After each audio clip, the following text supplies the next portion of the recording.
Internet, hello and welcome to Koi Cubed. I hope you're doing very well. We are approaching the middle of August 2021, which means we're like closer to Christmas than the middle of the year. We're like 4 months out until 2022. It is alarming. I am uncomfortable, and here we are. Hope you're doing very well. Today, we're going to be talking about Idris Elba as Knuckles. We're going to be talking a little bit about the Suicide Squad, because we already did a review. If you want to see my review, it was 2 weeks ago. I was lucky enough to go to a screening, so if you haven't caught that review yet, I did a non-spoiler review about 2 weeks ago. Also going to be talking about a couple of little bits of casting news, and then What If does start this week. We've gotten a few first reactions talking about that as well. I have not seen it yet because I want to watch each of them live, basically, and do the weekly show I always do on my Instagram, which is the weekly water cooler conversation, which I love doing with you guys so much. So I have not watched it early because I want to have it fresh tomorrow for that 10 a.m. show I always do. Very excited about all of the above, and yeah, let's dive into the news. Today's going to be a slightly shorter show because not a lot of news broke between this show and last, and a lot of this stuff I cover on tomorrow's Coycast, so if I don't want to have too many things be in duplicate, so do check out tomorrow's Coycast as well, and any patrons, tomorrow, actually today's Coycast, patron-only pod, has a full spoiler review of the glory that is the Suicide Squad. So if you want to hear my full spoilery thoughts, check out the patron-only podcast that dropped today at 2 p.m. There's a full POP coming live from the Dragon's Den with all sorts of spoilers for both myself and Jake for the Suicide Squad. And before next show, before a week from today, I will have seen Shang-Chi as I'm going to the premiere on Monday, and I'm hoping I can say at least some things non-spoilery on next week's show. So hopefully next week, if the embargo is lifted, I can give you guys... My window's open. That was a giant fly. Hopefully I can give you guys some Shang-Chi first impressions, depending on the embargo situation. So we'll have that for you next week as well. But first, Idris, Luther, Bloodsport, lots of other great roles. Elba is Knuckles. He tweeted out an image of the iconic Knuckles themselves with a knock-knock today and made me realize how much I'm excited for Sonic 2. I really enjoyed that first Sonic. I talk about it fairly often. I think it's one of the better video game movies of all time. I think it's exceptional, and that's in no small part to the casting. I really, really enjoy the Ben Schwartz Sonic. I love James Marsden. I think he's slept on. Jim Carrey in that insane back to 90s Jim Carrey energy as, Egghead Dr. Robotnik is all yes for me. Now you add in Tails and Knuckles, I'm so excited. Knuckles is my favorite video game character. Sonic and Knuckles on Sega Genesis was my life for years. And then you tell me that Knuckles is Idris Elba, one of my favorite actors working, period, hard stop. Oh, yes, indeed. I am elated. Now, his voice, I think, is going to be perfect. Knuckles is supposed to be the cool one. He's supposed to be the badass. There are very few people more badass or cool than Idris Elba. It also is a really fun dichotomy with, I imagine, the more playful sidekick Tails and the smarmy charm of Ben Schwartz. All of this stacked together. Sonic, Tails, Knuckles, opposite Jim Carrey's Robotnik. I'm suddenly very excited for Sonic 2. I was casually excited. Now I'm very, very excited. So that is my exciting news of the day. It broke via Twitter, and there's not much else to say other than, oh, hell yes. I think this is one of my favorite casting announcements. It feels very strange to be this excited about a video game movie as someone who doesn't consider myself a gamer, but I guess I was a classic gamer. Like, I loved NES, I loved Sega Genesis, I kind of fell off around N64. I was a giant PlayStation PS2 guy, but then I kind of felt like I was very Sony specific. I love me some Vector Man on Sega Genesis, since that'll never see the light of day. Knuckles is my guy. Knuckles is the character I want to see most. I really loved what was the game? Wiccan on Sega Genesis. What other games were my jam? Spyro on PlayStation. That was the era. That was my time. I'd love to see a Twisted Metal movie. I think, maybe George Miller or the team behind John Wick doing the justice to Twisted Metal would be cool, but those things unlikely to happen. So we got Idris motherfucking Elba as Knuckles, being the peak peak of my video game movie excitement. Yeah, not much to say beyond that, except for give me a trailer. Now that I know it's happening, give me a goddamn trailer. I also, while we're here, want to thank, once again, it's a new month, but I missed them at the end of July. I want to thank Echo in the Mirror, Darth Vadad, and Robin West Parker, who contributed very, very, very sweetly to my oh shit, I broke a tooth and now I have blood poisoning fund. Was able to raise a little over $1,000 of the $3.50 for that emergency surgery. The rest is sitting on a card getting chipped away at, but thanks to you guys, that is a lot less terrifying. So thank you to Echo in the Mirror, Darth Vadad, and Robin West Parker for being my heroes. I failed to mention it last week with the overheating. Wanted to mention it on this show. Thank you, thank you, thank you. Anything for the next couple months that is in the Streamlabber Super Chat is going right to the face. Right to that tooth in the face. I appreciate the hell out of you three. Over to the live chat before we get to the next news story. We got Lavelle. We got Varen G. We got Remy's Art. Remy's Art also contributed. Remy's Art, thank you, thank you, thank you for your kindness. Remy's Art threw a Streamlab at me 2 weeks ago, and that really fucking helped. We've also got Lavelle saying, my face when the giant fly came through. I was unprepared. Now you guys know the show is live. Let's see. Spyro, Leonard Kim is a fan of Spyro, and I agree that is the move. And Varen G says Doom Patrol Season 3 trailer seems to have dropped as well. I'm not as big on the Doom Patrol as many folks are. Did not grab me like it grabbed other people. I got halfway through the first season and just ran out of time. So I'm very excited for the Doom Patrol folks and the Doom Patrol fans for the Doom Patrol 3 trailer. Hell yes to everybody that is excited for that show. Always good to hear people loving on comic book stuff. Just didn't land for me for whatever reason, which is weird because I love the Doom Patrol comic. Maybe I was just in a bad mood when I was watching it. Who knows? Once I'm through all of my myriad of shows, I will give it another try, but it did not catch me. And we're inundated with comic book content. I still haven't caught Sweet Tooth yet, and that one I'm very excited for. So lots of comic book goodness. I never thought we'd see a day where there was too much comic book stuff for me to watch, but we have arrived. Speaking of quality television and video game movies, I have just finished Season 2 of Mythic Quest. Now, I usually reserve my reviews for the Patron-only pod, but I do want to give some love to Mythic Quest. It is one of the more surprising shows I've experienced in some time because it is not usually my cup of tea. I was so in love with Ted Lasso, I was like, I gotta get on Apple Plus, I gotta see what Apple's about with their streaming stuff. And while watching through the glory that is Ted Lasso this season, every Friday a new episode drops, I'm checking out all the rest of the Apple originals, starting with Mythic Quest, and I poured through it in a month. I am in love with this show. I love the characters. I love the world that's built. I loved so much about how I didn't feel like I was like gate-kept from the gaming world. I know just enough about gaming. I felt like I got like some of the inside jokes. And there's so much more that I didn't get that I'm sure gamers would love. So I'm really recommending the show. If you guys haven't checked out the incredible Mythic Quest, Rob McElhenney as Ian Grimm is another character that I identify with way too much. I love this character. Seeing so many unknown to me actors just slaying this great bottle episodes per season. It's a really, really good show. Highly recommend Mythic Quest. Just wanted to give it some love in today's episode. Let's talk about the Suicide Squad. The Suicide Squad, I did a review of, a non-spoiler review 2 weeks back, but I do want to talk briefly about the box office. Now, you'll notice I did not put box office flop or the Suicide Squad crashes and burns or the Suicide Squad blah, blah, blah box office because I don't think clickbait is good for society. I would argue that the worst thing to happen to the internet, other than misinformation, was clickbait, which is just diet misinformation. The internet's really dangerous because with enough people believing in something, it becomes true enough to the masses. You need people to combat it. We've almost lost entire elections. We've lost lots and lots of people's lives due to people thinking certain health things because their cousin's mom's dog's walker's best friend was a doctor in something that wasn't medicine. We've had a lot of problems with misinformation or someone just saying something, pressing send, and it being seen as true. Clickbait to me is what's costing us journalism.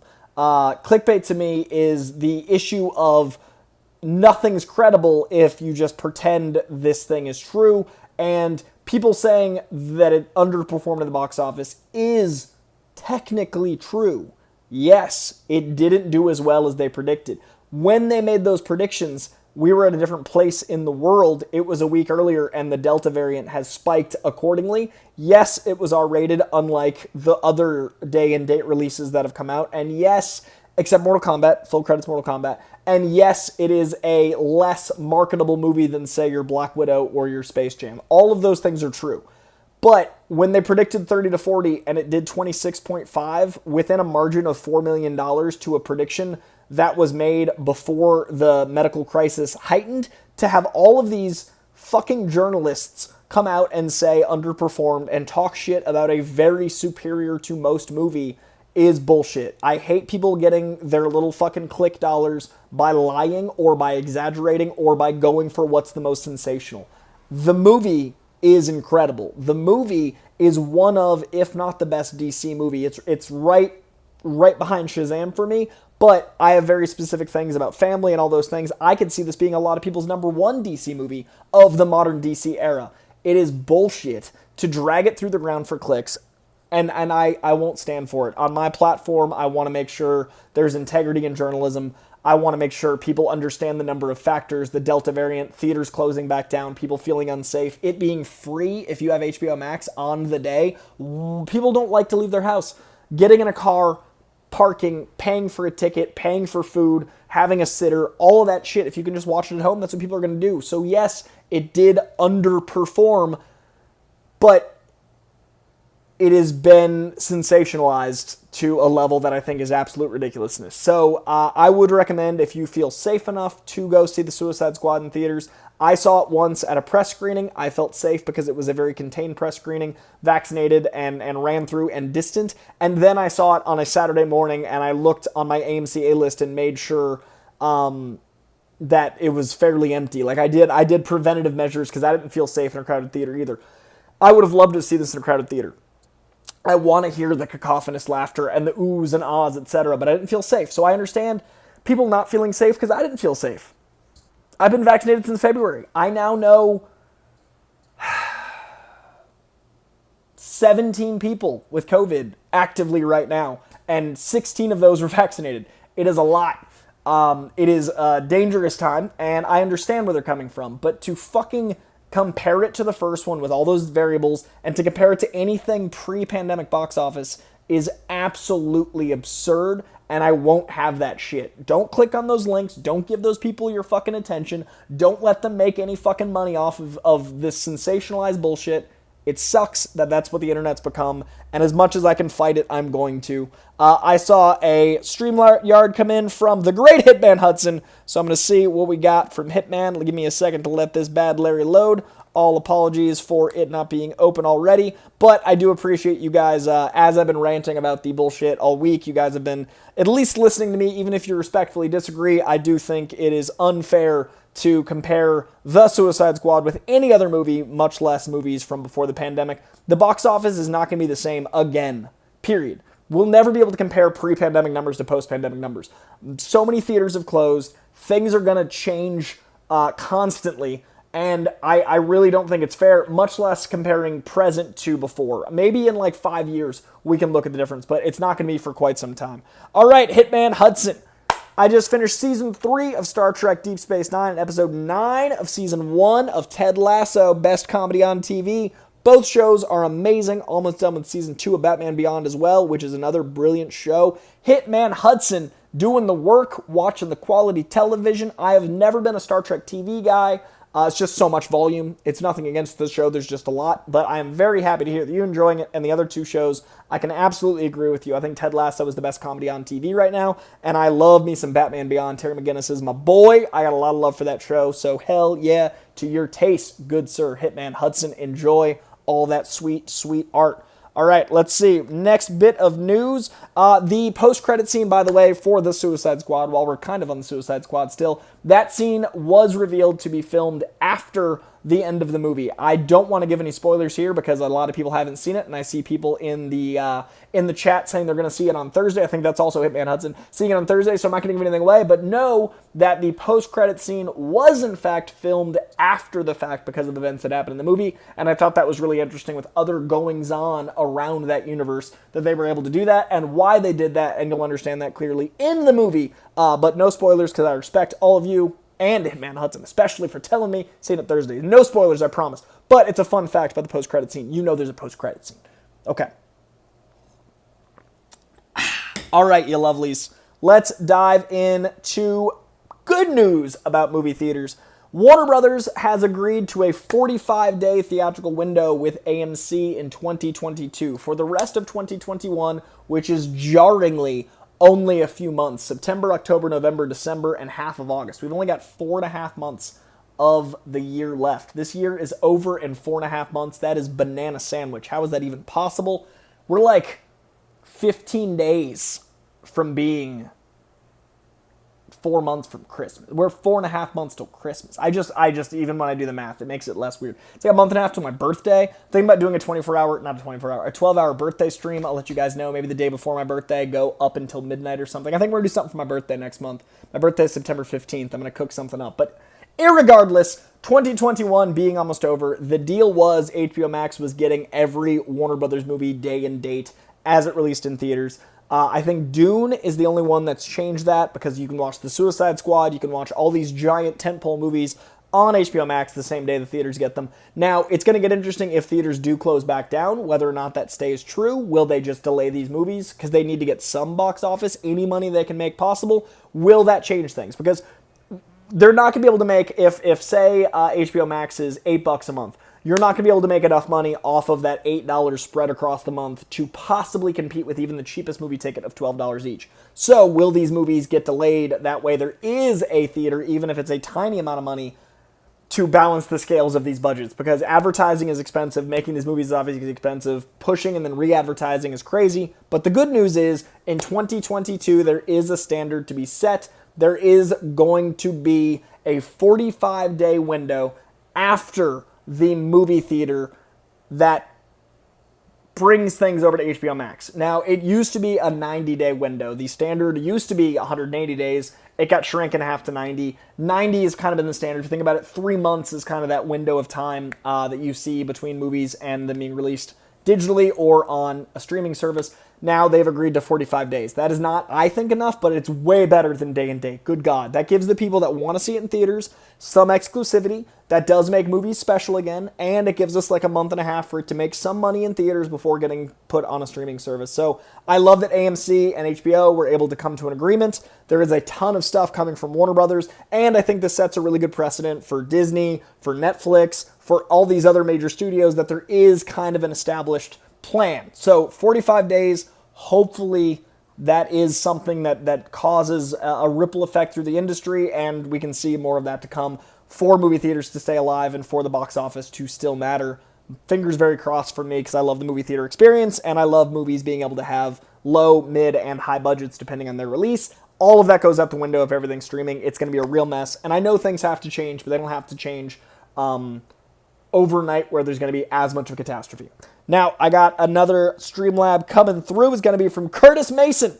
I went into the Suicide Squad with moderate expectations, but hell yes. I love this movie, and I am so pumped for DC to be more like this going forward. Curtis Mason, I want DC to do more like this going forward as well. I am very, very hopeful that we get...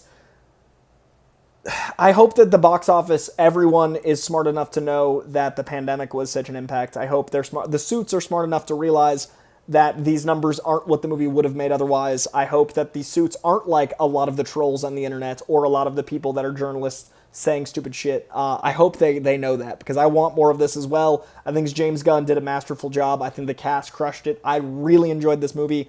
It, as I said, is in my top 3 DCEU films, and it's probably in my top 5 or 6 DC films, and that includes Nolan's Batman, that includes Keaton's Batman. Like, that's a high mark. Like, it's really good. I gave it an A-. It is a really exceptional film. All right, next bit of news after the 45-day window.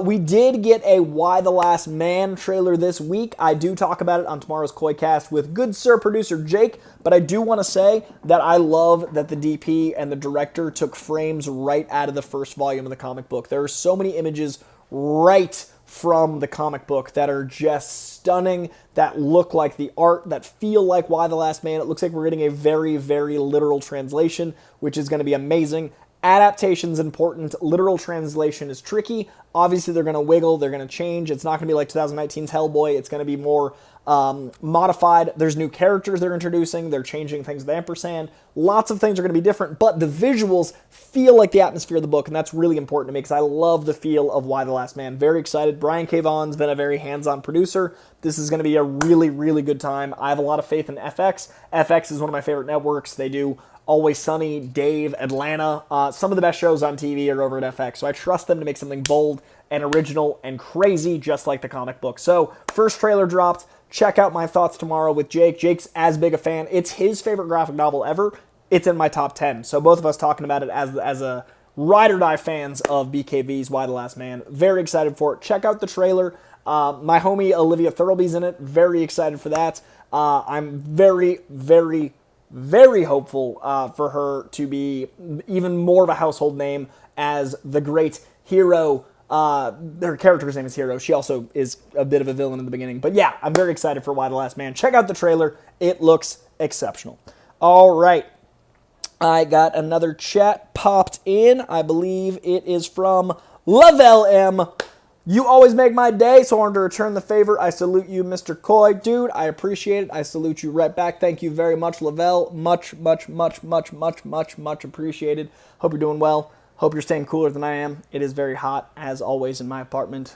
Global warming is a real fucking thing, and it is affecting the planet. I almost put a news story in today's brief about the climate paper that came out, but then I was like, you know what? People don't want to hear that from me. It's a little political. Dying is political now.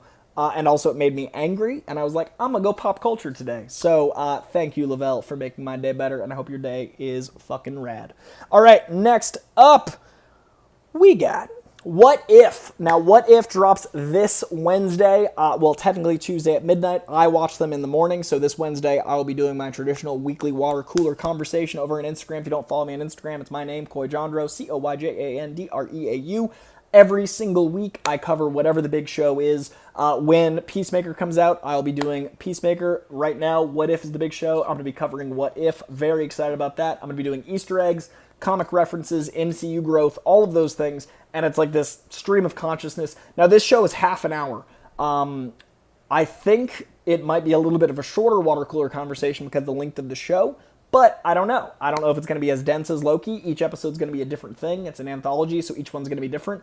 I don't know what the format for the weekly water cooler is going to be, but I'm very excited to see what it is with you guys on Wednesday. So Wednesday, 10 a.m. over on Instagram every week that What If plays. But in the pre-production leading up to the show dropping, there's been a ton of interviews. One of them was with one of the writers, A.C. Bradley, who was talking about one storyline getting cut, saying, quote, there were a couple of episodes that were just a little too dark, as Bradley explains. Quote, Spider-Man turns into a real spider, and that was just too dark and too body horror for their PG-13 rating. So, they were looking for PG-13 and under in this animated series, and you might remember even the animated series in the 90s did do the man spider, but it sounds like what they were going for was a little too graphic for this theme of show. So, there were some things that didn't make the cutting room floor, didn't make the show. I'm very curious about all of these what-ifs and the tone. The first reactions have been a bit mixed. I know Perry struggled with the first episode, really liked the second. I know some people have said that each episode gets better going up to the third. It's not had the same reverence that your WandaVision, your Loki, your Falcon Winter Soldier has, but it, at the end of the day, is a what-if, and that's a very niche concept. That's a very unique thing to see translated. I'm very excited for it. And if you don't like one episode, the next episode's totally different. So it's a really great way to get people to understand how insane comic books are while giving them some versatility between weeks. So I'm really excited. That drops this Wednesday. So excited for What If. All right, brief couple bits of news. Sterling K. Brown has just signed on to John Wick writer Derek Callstad's new movie. I am a huge Sterling K. Brown fan. As you guys know, I fan cast him for everything. I love the world that this writer has built. I love the world of John Wick, and this sounds like it's going to be that on the road. It's a guy that's like on Route 66 trying to stay alive, trying to take care of some stuff. Give me this Mad Max John Wick combo with Sterling K. fucking Brown. I am so in. This has jumped to the top of my 2023 most anticipated list, literally with those two names, John Wick and Sterling K. Brown. That is all I need to know, and here's my money. I'm so fucking excited. It has been lobbied around. It's a very hot ticket item in town. It's probably going to sell for a lot of fucking money. I don't know what studio's running it, but I'm very excited for it. We will see. speaking of studios, STX, one of my favorite mid-budget studios. They did like The Gentleman, which was my favorite movie that came out that year. Greenland, one of my bigger surprises. Molly's Game, Aaron Sorkin's directorial debut. The Gift, Jason Bateman's... Joel Edgerton's incredible directorial debut, which has Jason Bateman in it. A lot of bold chances. And then Hustlers was their big hit. But even with all these successes, they do make mid-budget films, which are much harder to make your money back nowadays because of the theater system being what it is. Again, why I'm worried about movie theaters getting their 45 days. STX is trying to sell off their entire 46 film library to this company called Tubi to settle a $150 million debt. So even with the success of Hustlers, The Gentleman, Molly's Game, The Gift, all these movies that have done really well critically and decently, or in the case of Hustlers, very well theatrically, still an incredible debt.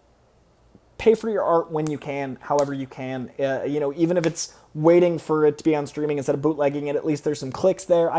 It's really tricky the way art is right now, trying to balance out how to make money off it. So we learned during COVID how important art is. That's the first thing people turned to when they were trapped at home. And we still don't think of actually paying artists, which baffles me. So $150 million for a studio like this to be in debt is insane. They make really good stuff. STX, I hope you find a home. I hope you're able to bounce back. I would love more content like you guys make. I hope. We will see. In casting news, Catherine Zeta-Jones has joined the cast of Addams. This is the Tim Burton Addams Family show about Wednesday Addams. Sorry, I think it's called Wednesday, not Addams. The Wednesday Addams show, as well as Louise Guzman. Louise Guzman as the patriarch, and the great Catherine Zeta-Jones as the matriarch make me so happy. I can't wait to see Gomez and Morticia in this new way. Very excited for this new take on the show. Excited to see what Tim Burton does with long form. All of this has me so very in. Louise Guzman, Catherine Zeta-Jones, an unknown as Wednesday Addams, directed by Tim Burton. Very excited for this show, more than I would have thought I'd be. Last bit of news before I give you a little bit of comic book recommendations. James Tynion IV is set to leave DC. He was over at DC as well as Image and Boom. I love James Tynion IV, but I like his indie stuff a little bit more. I love Department of Truth. I like his Batman. I love Something is Killing the Children. I like his superhero stuff. This kind of works for me. I want to see more creative freedom from writers. I want to see them get paid. I want to see them get what they deserve. I want them to be happy and content. And as we've seen with all these stories about, a $5,000 bonus for Ed Brubaker, people not paying their writers and artists when they make these billion-dollar movies, they need more control at the writing level, at the art level, at the comic book level, so they control the IP when it gets adapted. He is leaving DC to go to Substack, which is a very hot commodity right now. I've heard a lot of good things about Substack. They not only have IP rights, but they also have distribution rights. They control the distribution and the intellectual property of their characters, which is insane. To me, we're going to look back on this month as like the founding of Image. This feels like the next wave of Image comics. In the 90s, a lot of the biggest artists and writers in town left Marvel and DC and founded Image. I feel like Substack is going to be drawing this generation's Image creators to make this brand new thing. Image, in fairness, is still, I think, the most consistent publisher. If you walk in a comic store and pick up an Image comic book, it is probably excellent. I love what Image Comics has done and how they've sustained for 25 years. I'm very curious about Substack. I know very little about them as a company, but James Tynion IV is a giant name. He is leaving Batman in like 10 issues. He's leaving his Joker run in 8 issues. If you look at DC slate, it's mainly Bat-based, so this is a big thing. Who's going to take over the Bat mantle? Who's going to take over James Tynion's giant place at DC? I'm curious. Does he get to keep working for Image? Does he get to working for Boom? I hope so. I want more Something is Killing the Children. I want like 10 years of Department of Truth. We will see. I'll keep you guys posted. That is a big comic book story, and I'm very hopeful it just gets my creators more money and more freedom and more rights to their art as they get adapted down the line. We will see. I think it's going to be the new Image Comics. All right, let me check on the chat real quick. You lovely bunch of lovelies while I sip my coffee because I'm so tired today. All right. Let's see how the live chat is doing. Da-da-ba-ba-da-ba. Excited news, quite hype. Okay, Good. That's where I think I left off. Lavelle, what do you think about the Peacemaker TV show? I think it'll be a mistake, but maybe DC will prove me wrong. Oh, I think it's a great way to expand the universe, personally. I think it's going to be really fun to have a true anti-hero. Peacemaker's kind of a dick, and I think even more than Punisher, he's going to be very unlikable, but John Cena's so likable, it's going to be watchable while you hate this guy. I think it's a very interesting take in Captain America. It's very much your Omni-Man, your Homelander, these anti-hero leaders, these very fascist patriots are a fascinating character.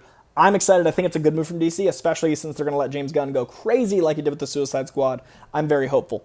Leonard Kim, Mythic Quest, an absolute gem on Apple TV. Glad you loved it. People are sleeping on Apple TV content. I would argue Apple TV is one of the best places for original TV. I think it's taken over Hulu for me for original television. I think Netflix has the biggest comedy catalog and the biggest, like, decent catalog. I think HBO Max has the best 90s and 80s and, like, blockbuster back catalog. I think that Apple has the best original TV shows long form. And I think Disney Plus obviously has the nostalgia market cornered. I think we've done a very good job kind of like dispersing all the different things and making everything kind of necessary. And still, yes, I understand the cable parallels, but again, we're paying $5 for Apple, and there's this much incredible art on it, so I stand by that. I mean, Ted Lasso alone is worth $5 a month. The show is perfect. Let's see. People need to read more than the title headline of an article. I definitely include myself in that, hashtag clickbait. Hey, and Scott, like, looking at it and seeing that and feeling it, that's a step, right? Like, I've made that mistake. And also, like, people do it because they know that's all that's going to get released, so they can write whatever the fuck they want and often write poorly or say shit poorly in the actual thing. So, yeah, it's a very vicious cycle. Lavelle, I threw a Hail Mary. Yeah. Jonathan B. 100% agree. Sensationalism and clickbait are the absolute worst. Journalism is full of it, and it's unfortunately very commonplace. It's the only way people make money anymore. It's because the cycle's gotten so bad that people can't make money on their videos unless they're making a face and their title is all buzzy. I don't have a lot of views on my videos because I don't do that, but I'd rather have that integrity than turn into everyone else. And that's why I'm looking for a studio that's going to let me make the stuff I want to make without being yet another person doing that bullshit. I've held strong for a year, a lot thanks to you guys in the Patreon. I haven't had to sell out.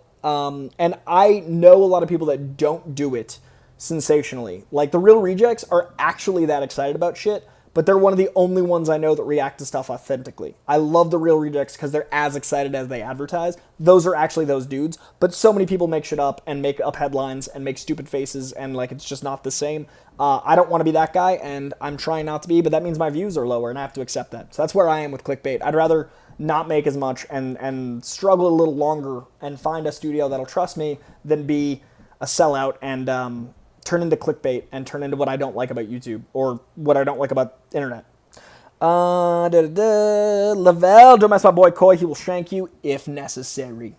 Hitman Hudson, I'm planning to see Suicide Squad Thursday. Thought I caught that as it blew by in the chat. Any names regarding the journalists? I don't shit talk directly. I just say there's a problem with the medium, and that's on them. There's plenty of them, and I don't do that. But I like that you're looking for it. I appreciate you wanting the dirt, a little bit of tea. It's just not my cup of tea.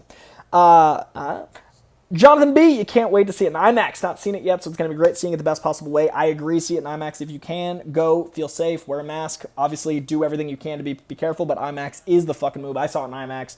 It is incredible. Let's see, Lavelle, when he said 2021 is almost over, it felt wrinkles start to sprinkle on my face. Yeah, I know. It hurt me too, man. I got those same wrinkles. Yvonne Guzman, Coy, hope you're well. Update on the Tooth. Do you think so far in 2021 films, good, bad, or indifferent? Tooth is doing pretty well. I get my final crown on Monday. I have a temporary crown, but it looks great. And the full crown is going in on Monday. The permanent crown. That is the day of the Shang-Chi premiere, so I hope I can get that done and make it to Shang-Chi in time. So that is the update. It hurts a lot less. And like I said at the top of the show, thanks to you guys, it is less painful in my wallet as well. About a third of it was covered by you guys. A little over $1,000 out of the $3,500. You guys helped so much, so I really fucking thank you so very much for that help. So pain at like 20%, stress at like 40%, and it is in the home stretch of being settled. Thank you. 2021 films, I'd say good overall. There's been less of them, but I've still seen over 100 movies so far this year. New movies. I've seen about 200 and something movies total, including like rewatches and stuff. But I'd say overall good. Free Guy might be my favorite. Free Guy, The Suicide Squad, and Pig, all recent, all favorites. So recently, really uptick. I mean, we had to pause for like 4 months out of the 8, so that was hard. But I would say overall good, if that helps. Sad Dune will not be released on HBO Max the same day as theaters. Kill Shot, we completely disagree, but I like you very much. I think HBO Max is slowly, it's already stabbed movie theaters, and every time a movie gets released, it twists the knife, and I just don't want movie theaters bleeding out all over the floor. And I want you to feel safe, but I would rather everyone wait and watch it in theaters than have it be dumped unceremoniously, hemorrhaging money like a stuck pig, which is what's happening. MK Songbird. MK Songbird said it is day and date Dune. I thought that was the one that they made a deal with Denis, but I could be wrong. Tim Watson with Hawkeye coming. What's a good starting point for Kate Bishop's Hawkeye? I just started with Kelly Thompson's run. Is there anything else I should check out? West Coast Avengers is fantastic. For the overall tone, it's not her, but Matt Fraction's Hawkeye. And then I would always say Kelly Thompson's run. Those are the big ones I would definitely check out. Yeah, James Gunn not only is leading the Peacemaker show, he directed every episode. It's like a long movie of Peacemaker. I think you're going to dig it, man. If you gave the answer during the game show where you had to convince people with a 30-second response, I'd give you the win. I'm very good at that. Movie fights was my jam for a reason. I appreciate that very much. Joel Rolston. Been a little while, Joel. How you doing, man? I feel like Peacemaker won't be as big of a hit as HBO Max hopes it will be. They better hop in that Adam Strange series quick. If not, I'm writing my own. LOL. Hey, write your own anyway. And then if they greenlight it, submit not the script, like a log line. Like, write it. Get the creative juices flowing. Get it done. And never send your ideas to people. One, they can't use them. Two, if they do use them and steal them, you can't prove it a lot. But like have a log line ready and like find a way to pitch it, man. Like find a way. Be creative. Don't let someone else doing something curb your creativity. Right, Adam Strange? I believe in you. Get after it, Joel. This is your sign. This is your moment. Make it happen. You got this. You got this. Okay. Now I'm going to give you guys some comic recommendations and then get out of here for the night and go for a run before the sun sets. All right, recommendations from last week. My favorite books I read last week, August 4th, were Avengers 47, my favorite new arc on Avengers in a long time. Haven't been loving this current run. This issue, fantastic. Deadpool Black and White and Blood, #1 is my book of the week. Haven't had a Deadpool book in a long time. It's Deadpool 30th anniversary. And there hasn't been a really solid Deadpool book in a bit. This issue is fantastic, and it's an anthology issue. You've never have to read Deadpool ever in your life, and you can get out of like a lot out of this issue. Highly recommend it. Firepower 14, Geiger 5, Immortal Hulk 49, Nice House in the Lake #3, another James Tynion the 4th book. Resistance Uprising #4, Suicide Squad, Get Joker #1, and X-Men #2 are my favorites of the week. I recommend tomorrow you folks pick up America Chavez Made in the USA #5, Batman 89 #1, Batman Urban Legends #6, Captain Marvel 31, Daredevil 33, Defenders #1, Detective Comics 1041, Fantastic Four Life Story #3, Future State Gotham #4, Joker #6, Justice League Last Ride #4, Miles Morales, Spider-Man #39, Pennyworth #1, Rorschach 11, Runaways 38, Silver Coin 5, Spider-Man Spider Shadow 5, Wonder Woman 777, and X-Force 22 are the books I most recommend you check out tomorrow. Those are the books I'm going to be reading this week, and the next week I'll tell you which of those were my favorites. Over on streaming, I recommend for the month of August, you check out Friday Night Lights over on Netflix, Inception, Lincoln Lawyer, The Losers, and Magnolia. Also, all on Netflix. Over on Amazon, you got Catch Me If You Can, Fast Times at Ridgemont High, Moneyball, Predator 1 and 2, and the Val Kilmer documentary dropped this week called Val. Big Val Kilmer fan. It was exceptional. A24's first ever documentary. It's amazing how much of his life he documented. You can relive his films from behind the scenes. Really special documentary called Val. Over on Hulu, we got 30 Days a Night, Black Swan, it's kind of a funny story, Mud, Thelma and Louise, Zack Snyder's Watchmen, as well as Together dropped today, Ed Helms' drama, very good. Disney Plus got Mrs. Doubtfire, which makes her officially a Disney queen, I do believe. And What If starts on Wednesday. Finally, HBO Max has A Walk Among Tombstones, Birdcage, Collateral, Constantine, and Jurassic Park 1 through 3 right now. Okay, that's going to do it, you lovelies. That concludes Coy Cubed. I appreciate you all very, very much. Joel Rolston is back in the chat. It hasn't loaded onto my screen yet. There it is. Thanks for the encouragement, Coy. In all seriousness, if you have any artist friends looking for a new series to ink a story, hit me up with a message. I've been outlining a space fantasy. I don't right now because most of my friends are contracted to like a Marvel DC Image Scout. But if my friends just signed with Scout, I'm very proud of them. But if I hear of anybody that is looking for that, I will connect you to for sure. I just don't have any right now. that is going to be it for Coy Cubed this week. I appreciate each and every one of you, whether you're watching this live, watching this later. I appreciate you guys very, very much. A special thanks to Curtis Mason, to Lavelle, to Hitman Hudson, to new subscriber Rachel Duncan. What up, Rachel Duncan? Welcome to the Koi Pond. I appreciate you very much. For whatever reason, I've been losing followers every time I post a video on YouTube and losing followers every time I post on Instagram, which makes me feel like I don't know what the people want, which I can't stop. So instead, I'm going to say fuck it and just post what I want. If I'm going to lose followers anyway, I'm going to be more free with my shit. So expect a little bit more manic Coy, because he's been trying to find out what the people want and he's been stressed about it. And instead, if I'm losing followers anyway, I'm just going to do what the fuck I want. So hopefully you guys dig it. If you have any notes, I will take constructive criticism. I will also accept any ideas you guys want to hear more about. If you want to hear more about physical comics, you want to hear more about casting, you want to hear more about curls or the Schmodown, if you want to hear more about anything in specific, I'm the #1 faction leader in the Schmodown right now, and I fucking feels great. If you guys want to hear more about that stuff,